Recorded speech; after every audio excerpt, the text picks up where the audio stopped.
teman-teman semua, saya berbicara dari sisi praktisi hukum sebagai seorang advokat dan juga sebagai kepala media di salah satu organisasi Kementerian Pertahanan ya di bela negara, bahwa kita akhirnya sampai di penghujung tahun 2025 dan kita harus sadari bahwa dari Januari sampai di bulan Desember tahun 2005 banyak sekali fenomena hukum, perkara sosial, kemanusiaan, bahkan bencana yang terjadi di Republik ini. Setidaknya sebagai warga negara, sebagai anak bangsa, kita semua harus sadari bahwa negara ini harus tetap berdaulat dan beragam. Kita harus tetap bela negaranya sampai kapanpun, sampai akhir hayat kita.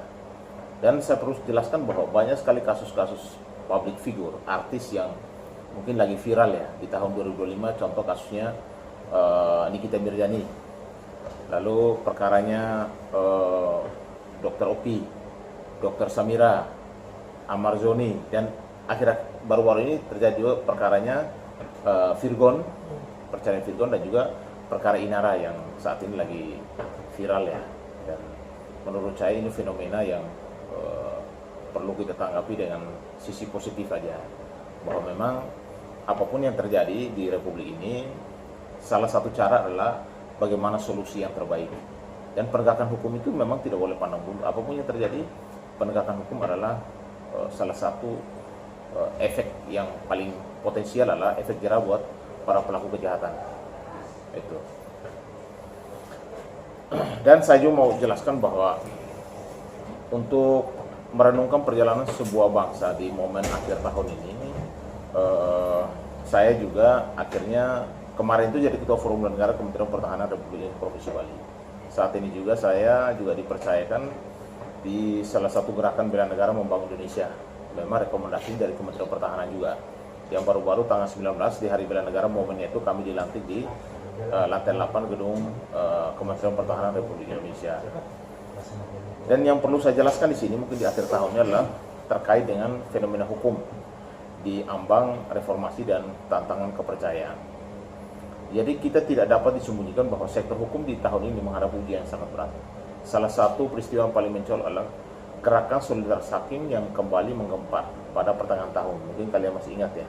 Itu mengulang langkah pernah dilakukan pada tahun 2011. Para hakim itu menuntut penyelesaian isu-isu mendasar antara lain revisi peraturan pemerintah nomor 34 tentang kesejahteraan hakim. Karena selama ini hakim memang kalau kita lihat bahwa tugasnya begitu berat, tapi kesejahteraan itu minim, ya. Sehingga memang itu juga sebenarnya sudah juga diakomodir oleh pemerintah. Rancangan undang-undang jabatan hakim, penerbitan undang-undang contempt of court yang saat ini lagi fenomena, karena kasus-kasus contempt of court di pengadilan itu cukup banyak. Yang baru-baru kita lihat sendiri bahwa ada juga dilaporkan perkara yang sangat viral terkait dengan masalah contempt of court di Pengadilan Negeri Jakarta Selatan tentang kasusnya Nikita Mirzani ya, yang kita kalau refleks lagi di tahun 2025. Dan terkait juga masalah peraturan tentang keamanan hakim. Jadi memang kita harus sadari bahwa tugas hakim ini sangat berat dan berisiko, sehingga memang perlu ada satu regulasi yang juga mengatur tentang masalah pengamanan terkait hakim dan juga kesejahteraannya, tertentu misalnya kesejahteraan materialnya. Kenapa? Karena begitu tugasnya berat, tapi gaji, tunjangan dan lain sebagainya apakah sudah sesuai atau belum? Karena kekuasaan dan kemerdekaan kehakiman itu menjadi tulang punggung bangsa ini, ya. Dan juga kita juga perlu sadari bahwa di tahun 2025 itu banyak sekali kasus-kasus yang menarik perhatian publik, ya. Dan juga terus muncul seperti kontroversial penghentian oleh kasus KPK. Itu juga pertanyaan terkait dengan kredibilitas lembaga penegak hukum anti korupsi di Indonesia. Bahkan ada pimpinan KPK yang menyatakan bahwa bukti salah satu kasus yang dihentikan cukup kuat, namun proses hukum tetap terhenti. Jadi di tengah kesulitan ini terdapat satu harapan. Jadi pada September 2005 Mahkamah Agung resmi, ya. Jadi Mahkamah Agung itu resmi mengundangkan kitab bidang hukum perdata yang baru. Ini langkah signifikan yang harus memperbaharui penyederhanaan aturan perdata yang sudah berusia puluhan tahun. Jadi peraturan ini dianggap kita harapkan supaya lebih efisien terhadap peradilan Indonesia, khususnya bagi masyarakat kita. Dan saya juga mau refleksi lagi terkait dengan beberapa kasus public figure yang viral banget di 2025. Contoh perkaranya Nikita Mirzani, ya. Ini perkara yang sangat viral, dan juga perkaranya Dr. Oki, dan juga perkaranya Dr. Samira. Mungkin kalian harus sadari bahwa kalau Nikita Mirzani itu kan saat ini sudah perkaranya masuk ke ranah Mahkamah Agung, ya, sudah tingkat kasasi. Karena waktu di pengadilan negeri, Nikita kan divonis 4 tahun. Ternyata kan beliau banding. Ketika dibanding ternyata diperberat jadi 6 tahun dengan denda 1 miliar. Nah sekarang itu kan masuk ke kasasi. Ya, kita tunggu saja proses di kasasinya seperti apa nanti.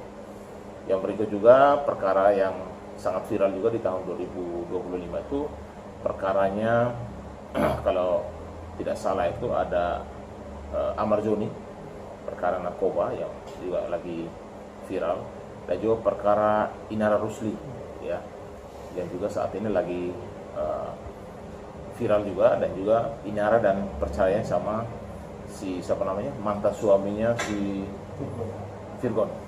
Jadi di tahun 2025 itu banyak sekali deretan perkara-perkara artis yang saya juga sebagai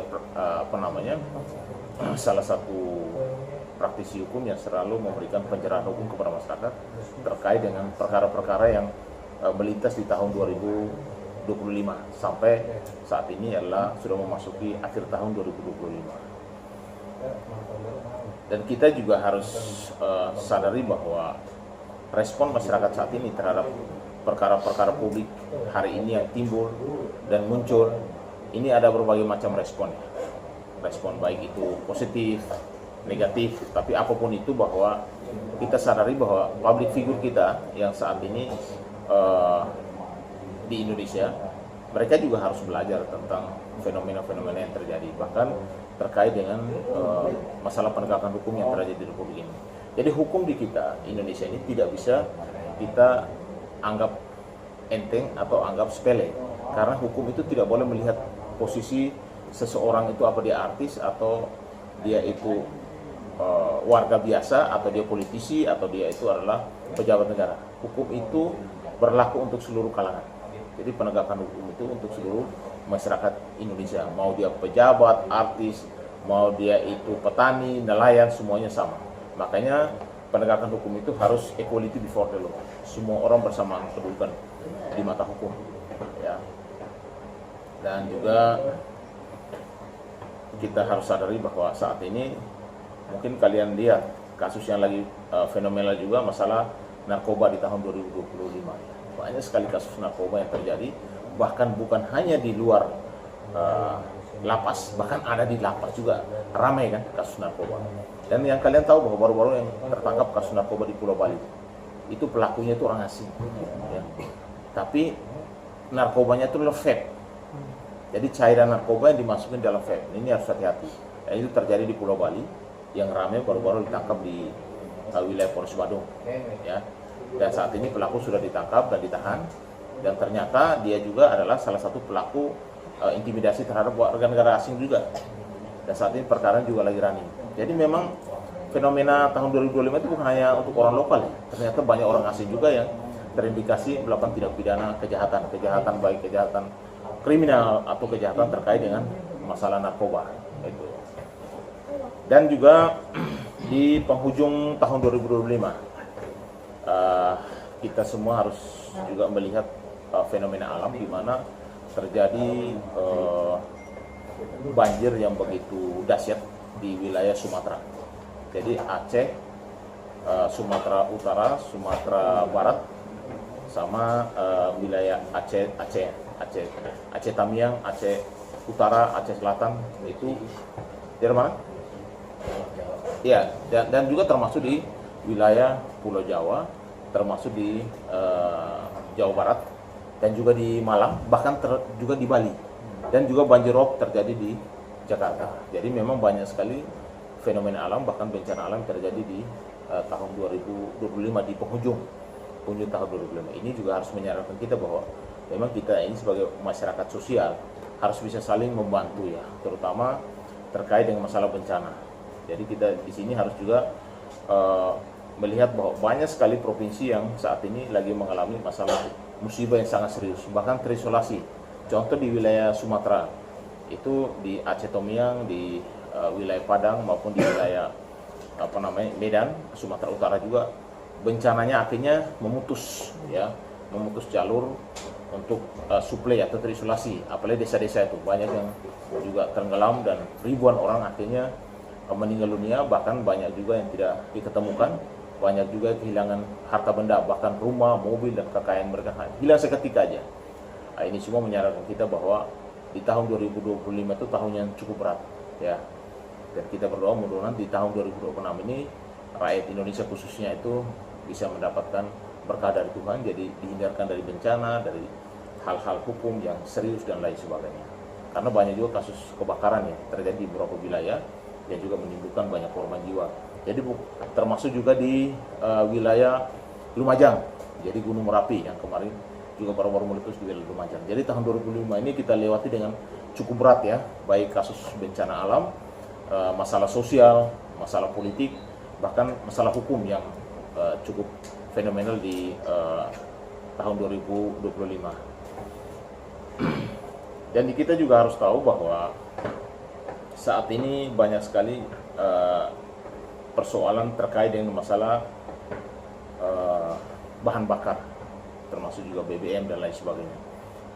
Dan ini juga menjadi beban pemerintah ke depan, karena subsidi yang dilakukan oleh pemerintah sampai hari ini menjadi beban pemerintah yang sangat signifikan. Ditambah lagi dengan makan gratis bergizi yang saat ini lagi begitu ribuan triliun yang harus diguyurkan oleh pemerintah untuk memberikan makan kepada anak-anak sekolah kita dari SD, SMP, bahkan SMA. Ada kurang lebih hampir 80-an juta atau 100 sekian juta ya harus diberi makan. Dan kalau menurut saya itu dampak yang baik ya buat pendidikan kita ke depan. Tapi memang harus kita sadari bahwa biaya untuk makan bergizi gratis kan tidak sedikit. Maka satu hari itu bisa mencapai triliunan satu hari ya. Jadi ini beban negara yang cukup besar, tapi kita sadari bahwa kita semua harus bisa membantu pemerintah untuk terkait dengan masalah ini. Dan yang kedua lagi bahwa yang tadi saya sampaikan bahwa soal masalah bencana alam itu tadi masalah banjir, rob di Jakarta juga ya, masalah Gunung Merapi, bencana alam di Bali, di Jawa Barat, bahkan di Malang, dan di beberapa wilayah lain termasuk di Jakarta. Kalau Sumatera kan kita sadari bahwa itu bencana nasional yang benar-benar banyak ribuan orang yang harus kehilangan nyawa, banyak harta benda juga yang hilang, rumah, mobil, bahkan harta benda yang lain yang kebawa oleh banjir. Itu.